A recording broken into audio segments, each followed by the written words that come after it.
இப்போ கர்த்தர் எவ்விதமாக இந்த ராஜாவை குறித்து தேவன் எழுதுகிறார். 2 ராஜாக்கள் 22ஆம் அதிகாரம் முதல் வசனத்திலிருந்து வாசிக்கலாம். யோசியா ராஜாவாகிற போது 8 வயதாயிருந்து 31 வருஷம் எருசலேமில் அரசாண்டான். எப்படிப்பா 8 வயசுக்கு உண்டான பிள்ளைக்கு இந்த ராஜ்யம் பாரம் பண்றதுக்கு அவருக்கு எப்படி வந்திருக்கும்னு பார்க்கலாம். போஸ்காத் ஊரான் ஆகிய அதாயாவின் குமாரத்தியான அவன் தாயின் பேர் எதிதாள். அவன் கர்த்தரின் பார்வைக்கு செம்மையானதை செய்து தன் தகப்பனாகிய தாவீதின் வழியிலெல்லாம் வலது இடது புறம் விலகாமல் நடந்தான். சோ இவர் யாரை பத்தி குறிப்பு சொல்றாரு? தாவீதாகிய தகப்பன்ன்றாரு. அதாவது அவனுடைய முன்னோர்கள், அவருடைய வழியில இந்த மனுஷன் வந்திருக்கிறார். ராஜாவாகிய யோசியாவின் 18ஆம் வருஷத்திலே ராஜா மெசுல்லாமின் குமாரனாகிய அத்சலியாவின் மகன் சாப்பான் என்னும் சம்பிரதியை கர்த்தரின் ஆலயத்துக்கு அனுப்பி, நீ பிரதான ஆசாரியனாகிய இல்கியாவின் இடத்தில் போய் கர்த்தருடைய ஆலயத்துக்கு கொண்டு வரப்பட்டதும் வாசல் காக்கிறவர்கள் ஜனத்தின் கையிலே வாங்கப்பட்டதுமான பணத்தை அவன் தொகை பார்த்து, பிற்பாடு அவர்கள் அதை கர்த்தருடைய ஆலயத்தில் வேலையை விசாரிக்கிறவர்கள் கையிலே கொடுத்து, அவர்கள் அதை கர்த்தரின் ஆலயத்தை பழுது பார்க்கிறதற்காக அதில் இருக்கிற வேலைக்காரராகிய தச்சரும் சிற்பாசாரிகளுக்கும் கொற்றருக்கும் ஆலயத்தை பழுது பார்க்கும்படி வேண்டிய மரங்களையும் வெட்டின கற்களையும் வாங்குகிறதற்கும் செலவழிக்க வேண்டும். ஆகிலும் அந்த பட்டணத்தை தங்கள் கையில் ஒப்புவித்து கொள்ளுகிறவர்களுக்கோ காரியத்தை உண்மையாய் நடப்பிக்கிறபடியினால் அவர்களிடத்தில் அதன் கணக்கை கேட்க வேண்டியதில்லை என்று சொல் என்றான். இப்ப பாருங்க, இந்த வசனத்தை நம்ம பிரிச்சு பார்க்கும்போது ராஜாவாகிய ஹோசியாக்கு அந்த சின்ன வயதில் 18 வயசு. ஓகே, அந்த ஞானம், அந்த அறிவுக்குள்ள கொண்டு வர்றாரு தேவனாகிய கர்த்தர். ஏன்னா அந்த உள்ளம் தாவீது ராஜா எவ்விதமாக தேவனோடு இருந்தாரோ, தேவனுடைய இருதயத்துக்கு ஏற்றவராக இருந்தாரோ, அதே போல இந்த ராஜாவாகிய ஜோசியா காணப்பட்டிருக்கிறார். அந்த தேவாலயத்தில் என்னென்ன குறைவுகள் காணப்பட்டது அதெல்லாத்தையும் செட்ரைட் பண்ணுறதுக்கு ஆட்களை எழுப்புகிறார். அதுவும் இன்னொரு ஸ்டெப்பும் ஃபார்வர்ட் எடுக்கிறாரு. அந்த இடத்துல கணக்கு பார்க்குறவர்கள் உண்மையானவர்களாக இருந்தாக்க அவங்ககிட்ட வேண்டாம், ஆர்குமெண்ட் வேணாம், கேள்வி வேணாம், எல்லாம் வேணாம். எஸ், அவங்க அழகாக செய்கிறாங்க. அப்போது அக்கௌண்டபிலிட்டிலையும் பார்க்குறாரு. அது அடுத்தது அந்த கணக்கு, எவ்வளோ வருமானம் வருது, என்ன காரியம் நடக்கணும், எது செய்யணும், எப்படி செய்யணும், எல்லாத்தையும் டெலிகேட் பண்ணி கர்த்தருடைய ஆலயத்தில் அதற்குண்டான ஆட்களை நியமித்து நடத்துகிறார் இந்த ராஜாவாகிய ஜோசியா. அடுத்தது 8வது வசனம். அப்பொழுது பிரதான ஆசாரியனாகிய இல்கியா சம்பிரதியாகிய சாப்பானை நோக்கி, நான் கர்த்தரின் ஆலயத்திலே நியாயப்பிரமாண புஸ்தகத்தை கண்டுபிடித்தேன் என்று சொல்லி இந்த புஸ்தகத்தை சாப்பானிடத்தில் கொடுத்தான்.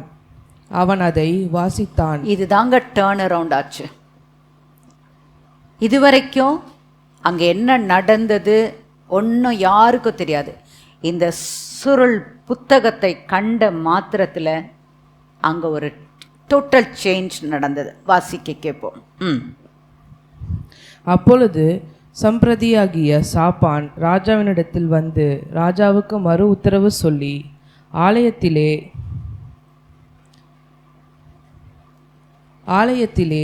தொகையிட்டு கண்ட பணத்தை உமது அடியார் சேர்த்து கட்டி அதை கர்த்தருடைய ஆலயத்தின் வேலையை விசாரிக்கிறவர்கள் கையிலே கொடுத்தார்கள் என்று சொன்னான். சம்பிரதியாகிய சாப்பான் பின்னையும் ராஜாவை நோக்கி, ஆசாரியனாகிய இல்கியா என்னிடத்தில் ஒரு புஸ்தகத்தை கொடுத்தான் என்று அறிவித்து அதை ராஜாவுக்கு முன்பாக வாசித்தான். ராஜா நியாயப்பிரமாண புஸ்தகத்தின் வார்த்தைகளை கேட்டபோது தன் வஸ்திரங்களை கிழித்து கொண்டு, இதுதாங்க ஒரு ராஜ ஒரு அதிகாரத்தில் இருந்த அந்த மனுஷனாகிய ஜோஷியா அந்த புத்தகத்தில் இருக்கிறத கேட்ட மாத்திரத்தில் ராஜ உடையை கிழித்து போட்டார். அப்போ அவருடைய மனதில் என்ன காரியம் அவரை தொட்டது? கண்டிப்பா அந்த மனுஷன் தேவனை தேடுறனால ஏதோ தப்பான காரியம் என் தேசத்தில் காணப்படுகிறது. தேவனுக்கு முன்பாக தன்னை தாழ்த்துகிறார். இதே மாதிரி தான் நினைவே பட்டணம் அழிக்க போறேன்னு சொன்ன மாத்திரத்தில் ராஜா தன்னை தாழ்த்தினார். அழிவு நேரா வருது நினைவே நோக்கி. அந்த ராஜாவும் சரி, அந்த தேசத்தில் ஜனங்க அத்தனை பேரும் மிருகங்கள் முதற்கொண்டு தேவனுக்கு முன்பாக தாழ்த்தினார்கள். அந்த சந்ததி 40 வருஷம் அழிவில்லாதபடி கர்த்தர் காத்தார். அதே போலதான் இந்த நேரத்தில்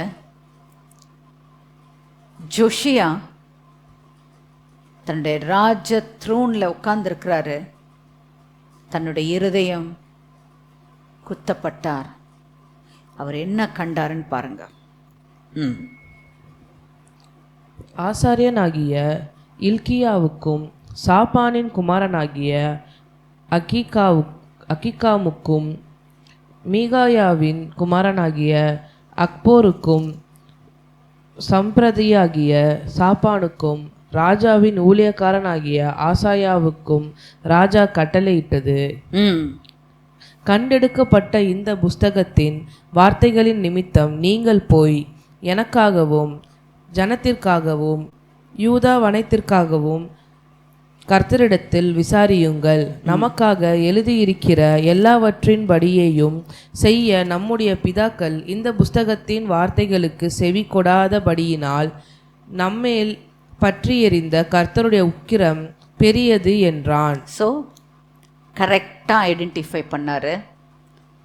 தேசத்தில் கர்த்தருக்கு விரோதமான காரியங்கள் நடந்திருக்கு. இதனால கர்த்தருடைய கோபம் மூண்டது. மறுபடியும் யோசிக்கலாம், என்ன காரியம் செஞ்சு கர்த்தரை கோபம் படுத்திருப்பாங்க? அதுக்கு அவர் என்ன செய்கிறாரு? அதிகாரத்தில் இருக்கிற எல்லாரையும் கூப்பிடுறாரு. கர்த்தருக்கு கோபம் மூட்டின காரியம் நம்ம பிதாக்கள். இப்போ அதை நம்ம செட் ரைட் பண்ணி ஆகணும்.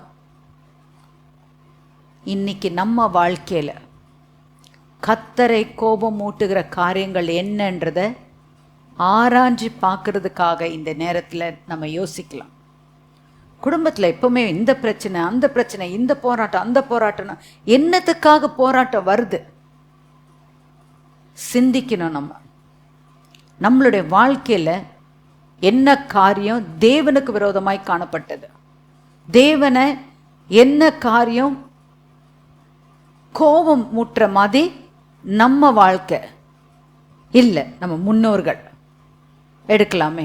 நம்ம முன்னோர்கள் பண்ணதுனால நம்ம, ஏன்னா தேவனுடைய வாசனம் அதான் சொல்றது, நீ பண்ற தப்புனால 3ஆம் 4ஆம் தலைமுறை வரைக்கும் நான் விசாரிப்பேன் ஆண்டவர் சொல்றார். என்ன தப்பு பண்றாங்க? இப்போ நான் கர்த்தருடைய வழியில நான் வந்துட்டேன். எனக்கு அந்த சாபம் வேண்டாம், அந்த பாவம் வேண்டாம், எதுவுமே வேண்டாம். என்னுடைய கம்ப்ளீட் டிஎன்ஏ மாத்துங்க ஆண்டவரே. நான் ஏசப்பா, நான் உங்க பிள்ளை, நான் உம்முடைய வழியில நான் வந்துட்டேன். எனக்கு எங்க தாப்பனோ தாயோ அவங்க ரத்த சம்மந்தப்பட்ட எதுவுமே எனக்கு வேண்டாம்.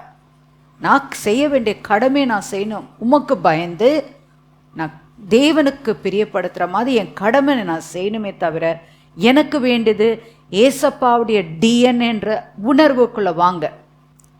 ஏனென்றால் இந்த ஜோஷியா ராஜா எவ்விதமாக தன்னை காப்பாற்றின. இன்னைக்கு அவரை குறித்து அவரை போல ஒரு ராஜா இல்லைன்னு சொல்லப்பட்டிருக்குதுங்கன்னா அப்போ கர்த்தர் எவ்வளோ பிரியப்பட்டிருப்பாருன்னு பாருங்க.